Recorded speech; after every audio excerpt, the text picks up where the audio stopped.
If you are a fan of Formula 1, you might have wondered what is that thing a driver puts on his neck which attaches to his helmet.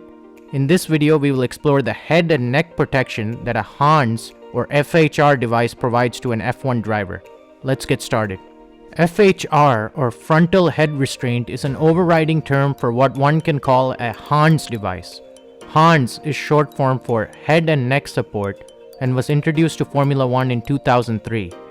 The device is custom made for each driver and sits comfortably on the driver's neck. It is attached to the helmet using two straps and is made out of lightweight carbon fiber. Believe it or not, the device only weighs about 200 grams. HANS works similar to a road car's airbag. Since Formula 1 drivers wear highly secure seat belts which hold them in place, the neck has a tendency to go rapidly ahead of the body during a high-speed crash. This sudden movement forward causes hyperextension of the neck, which can result in serious upper spine or skull injuries such as basilar skull fracture, a break in the bone at the base of the skull.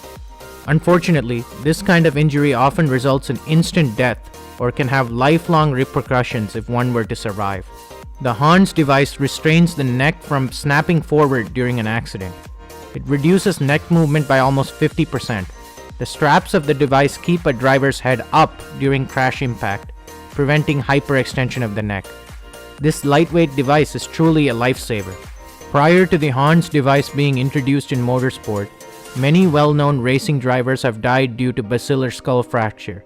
This list includes Formula 1 driver Ronald Ratzenberger in 1994 and famous NASCAR driver Dale Earnhardt in early 2001. Shockingly, Earnhardt was actually the fourth NASCAR driver to lose his life to basilar skull fracture in an 8-month span.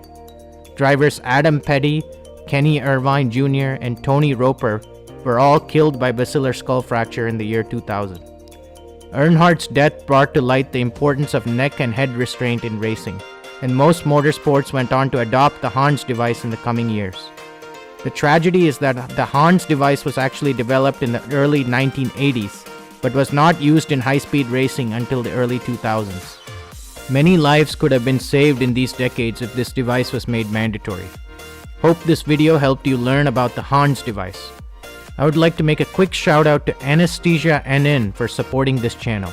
Really appreciate your contribution. If you enjoyed this video, make sure to leave a comment, click the like button, and consider subscribing to the channel for more great Formula 1 content. If you'd like to support this channel, refer to the links in the description below.